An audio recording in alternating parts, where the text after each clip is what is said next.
6 अगस्त 1945 सुबह के तकरीबन 7 बजे जापानी सेना को रडार पर दक्षिण में कुछ हलचल दिखाई देती है।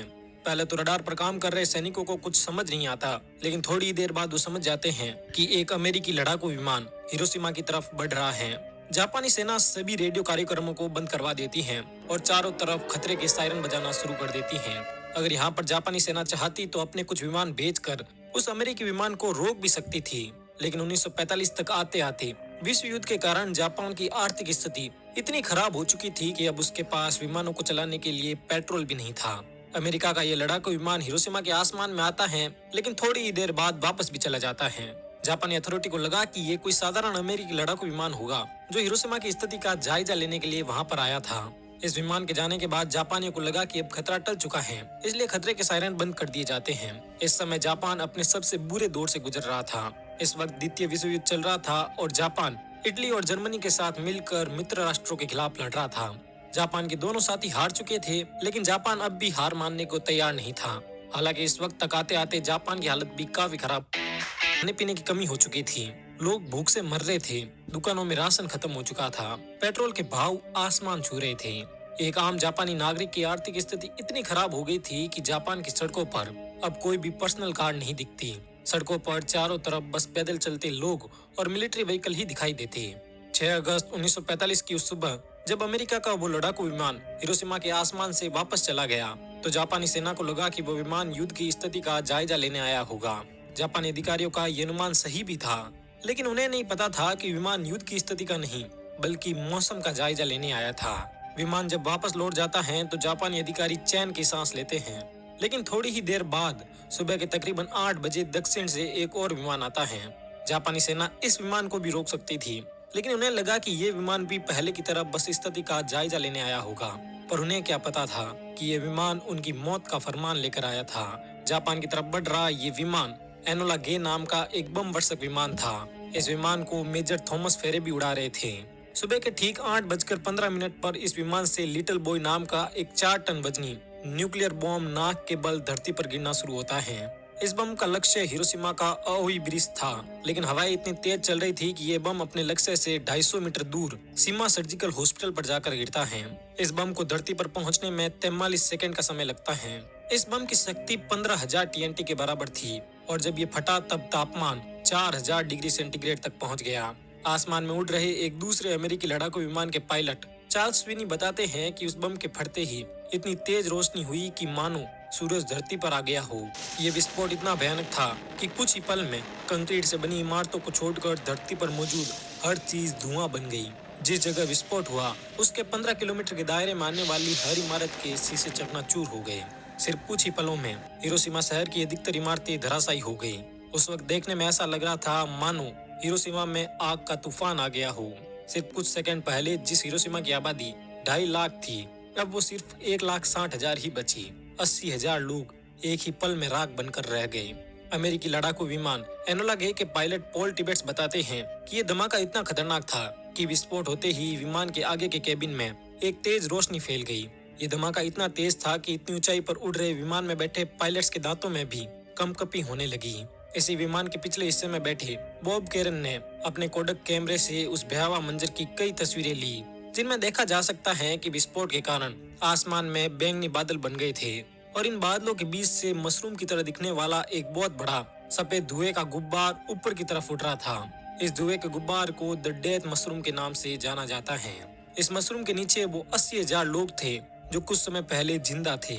14 साल के फुजियो तारिको में धमाके वाली जगह से कुछ ही दूरी पर मौजूद थे। विस्फोट वाली जगह के इतना नजदीक होने के बावजूद भी फुजियो उन चंद खुशकिस्मत लोगों में से एक थे जो जिंदा बच गए। वो बताते हैं कि उस सुबह मैं अपनी माँ के साथ नाश्ता कर ही रहा था कि तभी हमें आसमान में जोर की गड़गड़ाहट सुनाई देती है। हम लोग दौड़कर बाहर आते हैं। पहले तो हमें लगा कि वो किसी प्लेन की गड़गड़ाहट होगी, लेकिन जब हमने आसमान की तरफ देखा तो वहाँ पर कोई प्लेन नहीं था।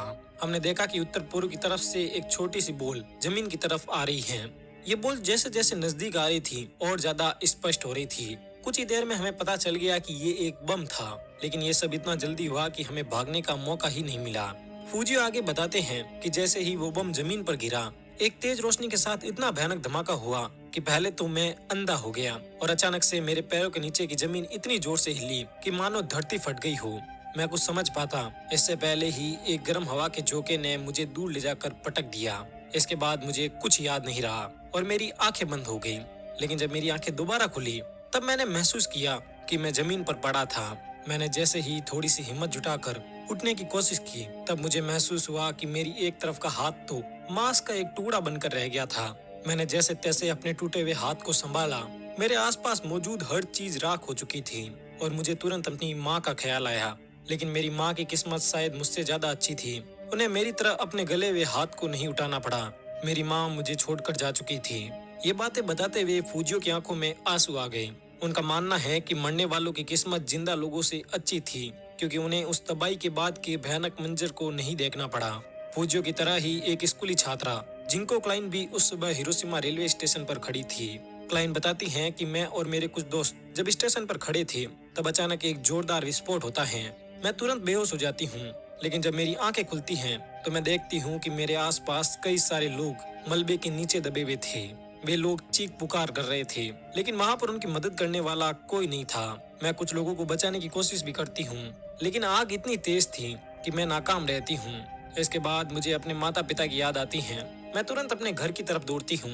रास्ते में मुझे कई मरे हुए लोग दिखाई देते हैं लेकिन उन लोगों के जख्म देखकर मेरी हालत इतनी खराब हो गई कि मैं उनकी कोई मदद नहीं कर पाई। किसी का हाथ उसके शरीर से अलग होकर लटक रहा था तो किसी के मुंह की चमड़ी पूरी तरह गल चुकी थी। जैसे तैसे करके मैं जब घर पहुंची तो मैंने देखा कि मेरी माँ बहुत ज्यादा घायल थी। मेरे पिता दूसरे शहर में रहते थे इसलिए उन्हें कुछ नहीं हुआ। इस हादसे के बाद हमने हॉस्पिटल जाने की कोशिश भी की लेकिन सभी हॉस्पिटल इतने ज्यादा भर चुके थे कि हमें इलाज के लिए कोई जगह नहीं मिली।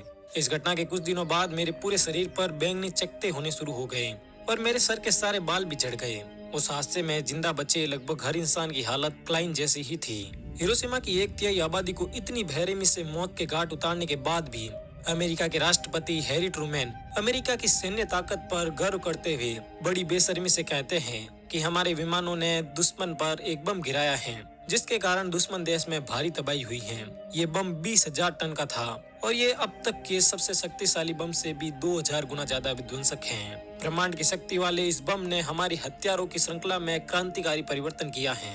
ट्रूमैन आगे कहते हैं कि हम इससे भी खतरनाक हथियार बनाने पर काम कर रहे हैं। अमेरिकी राष्ट्रपति के इस बयान से अब आप अंदाजा लगा सकते हैं कि अमेरिका को इतने निर्दोष लोगों की जान जाने के बाद भी इस हमले का कोई अफसोस नहीं हुआ। हिरोशिमा में जब ये विस्फोट हुआ तब जापानी नौसेना का एक सैनिक भी वहाँ पर मौजूद था। वह सैनिक अपने दर्द को बयां करते हुए बताता है कि जब धमाका हुआ तब उसके साथ इतनी तेज रोशनी निकली कि मैं अंधा हो गया। इसके तुरंत बाद हवा की गर्म झोंके ने मुझे 1 मीटर तक ऊपर उठाया और फिर नीचे पटक दिया। मैं किसी तरह अपने घुटनों के बल खड़े होने की कोशिश भी कर रहा था कि तभी हवा का एक और झोंका आता है और मुझे एक बार फिर से नीचे पटक देता है। थोड़ी देर बाद जब मेरी आंखें खुली तो मैंने देखा कि मेरे शरीर के बाएं तरफ का हिस्सा पूरी तरह गल चुका था। थोड़ी दूरी पर मुझे एक पैर दिखा जो धमाके के कारण पूरी तरह सूख गया था। मेरा गला बिल्कुल सूखा हुआ था और मेरे शरीर में जान नहीं थी। मैंने अपनी पूरी हिम्मत एक साथ बटोरी और खड़े होने की कोशिश की लेकिन मैं खड़ा नहीं हो पा रहा था। फिर मैं किसी तरह उस पेड़ के तने तक पहुंचा। मेरे सामने एक बच्चा पानी के लिए तड़प रहा था लेकिन मेरे पास पानी नहीं था। कुछ ही देर में उस बच्चे ने मेरे सामने ही तड़पते तड़पते अपना दम तोड़ दिया। इस धमाके के बाद जो लोग जिंदा बचे वे अपनी जान बचाने के लिए सड़क से इधर उधर भागने लगे। सड़क पर चल रहे लोग ऐसे लग रहे थे मानो मुर्दे जिंदा हो गए हो। इनके मुंह से झाग भरा खून निकल रहा था और इनके पूरे शरीर पर चमड़ी और मांस इस तरह लटक रहा था कि मानो इन्हें हल्का सा छूने पर भी इनका मांस हमारे हाथ में आ जाएगा। ये सभी तड़पते हुए लोग पानी के लिए चीख रहे थे पर इन्हें पानी भी नसीब नहीं हुआ। हालांकि इस विस्फोट के बाद सुबह के 11 बजे बरसात भी होती है लेकिन ये बरसात पानी की बरसात नहीं थी बल्कि ये विस्फोट के कारण उत्पन्न हुए रेडियो एक्टिव पदार्थों की बरसात थी। इस बरसात में जो पानी बरस रहा था वो ग्रीस की तरह काला था। उस वक्त वहाँ पर मौजूद जो भी इंसान इस बरसात के संपर्क में आया उसे स्किन कैंसर जैसी जानलेवा बीमारियां हुई। कई आंकड़ों के मुताबिक उस वक्त विस्फोट के तुरंत बाद 80,000 लोगों की जान गई लेकिन विस्फोट के कारण जो प्रभाव उत्पन्न हुए उनके कारण 60,000 लोग और मारे गए। इसी धमाके में घायल हुए यामागुची बताते हैं कि जब उन्हें होश आया तो उनके सामने कई सारे लोग तड़प तड़प कर मर रहे थे। उन्हें लगा कि वे भी मारे जाएंगे लेकिन तभी 2 लड़के जो इस धमाके से सुरक्षित बच गए थे उनके पास आते हैं और उन्हें पास ही के एक क्लिनिक लेकर जाते हैं।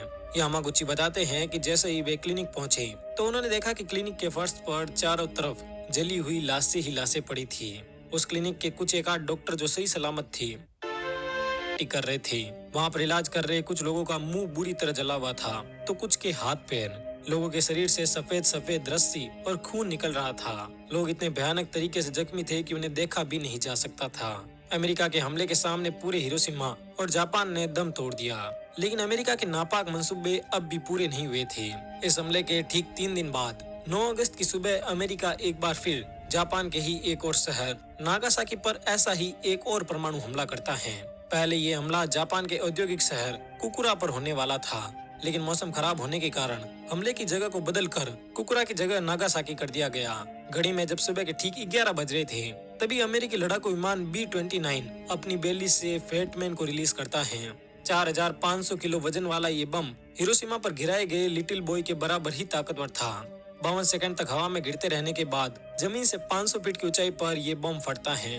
शहर से बाहर काम करने वाले कुछ मजदूर बताते हैं कि जब बम फटा तो पहले तो उन्हें कुछ समझ नहीं आया, लेकिन बाद में उन्होंने देखा कि चारों तरफ लाशें ही लाशें थी। उनमें से कुछ बताते हैं कि हमने पहले कभी परमाणु बम के बारे में नहीं सुना था, इसलिए हमें कुछ समझ नहीं आ रहा था। जो लोग जिंदा बच गए उनके शरीर की चमड़ी गल रही थी। लोग मदद के लिए चीख रहे थे, चिल्ला रहे थे। जिस जगह विस्फोट हुआ उसके 1 किलोमीटर के दायरे में हर चीज या तो धुआं बन गई या राख बन गई। लगभग 74,000 लोग इस हमले में मारे गए और इतनी ही संख्या में लोग घायल भी हुए। हमले के बाद जिंदा बच्ची मीची हथौरी बताती हैं कि उस समय मैं 15 साल की थी। मैं अपने स्कूल की सबसे होनहार छात्रा तो नहीं थी, लेकिन सबसे आगे का ही छात्रा जरूर थी। इसलिए विस्फोट से पहले जब सिटी में खतरे का सायरन बजा तो हमारी टीचर ने हम सभी को पास ही में बने बंकर में जाकर छुपने को कहा। मेरे सभी साथी इस वार्निंग को हल्के में ले रहे थे, इसलिए वो सभी क्लासरूम से निकलकर स्कूल के मैदान में टहलने लगे, लेकिन मैं उस बंकर में जाकर छुप गई। कुछ ही देर में एक बहुत ही तेज आवाज के साथ एक भयानक विस्फोट होता है। मेरे जो दोस्त मेरे सामने बंकर के बाहर खड़े थे वे अचानक गायब हो गए। धमाके के कारण निकलने वाली रोशनी से मैं कुछ समय के लिए अंधी हो गई। अचानक बंकर में एक इतना तेज गर्म हवा का झोंका आया कि मैं एक जोरदार झटके के साथ दीवार से टकरा गई। कुछ ही देर बाद जब मेरी आंखें खुली और मैं बाहर निकली तो मेरे सामने मेरे दोस्तों की लाशें पड़ी थी। मैं उन्हें पहचान भी नहीं पा रही थी। उस वक्त तक लोगों ने परमाणु बम का नाम भी नहीं सुना था, इसलिए उन्हें लगा कि आसमान में सूरज फट गया। नागासाकी पर हुए हमले के बाद अमेरिकी राष्ट्रपति हैरी ट्रूमैन ने एक बार फिर अपने देश को संबोधित किया। इस संबोधन में वो कहते हैं कि अगर जापान ने अब भी हार नहीं मानी तो वो और हमले करेंगे, जिससे जापान के हजारों आम नागरिक मारे जाएंगे। इसलिए जापान के लिए बेहतर यही है कि वो आत्मसमर्पण कर दे। हिरोशिमा और नागासाकी पर हुए परमाणु हमले और 8 अगस्त को सोवियत यूनियन ने भी जब जापान के खिलाफ मोर्चा खोल दिया तो जापान ने हार मानकर 6 दिन के बाद आत्मसमर्पण कर दिया और इसी के साथ द्वितीय विश्व युद्ध भी समाप्त हो गया। ये युद्ध भले ही उसी दिन समाप्त हो गया, लेकिन इसने हिरोशिमा और नागासाकी को इतने बड़े जख्म दिए कि जिनकी हम कल्पना भी नहीं कर सकते। हिरोशिमा और नागासाकी पर हुए इन हमलों पर गांधी जी की ये बात बिल्कुल सटीक बैठती है कि an eye for an eye makes the whole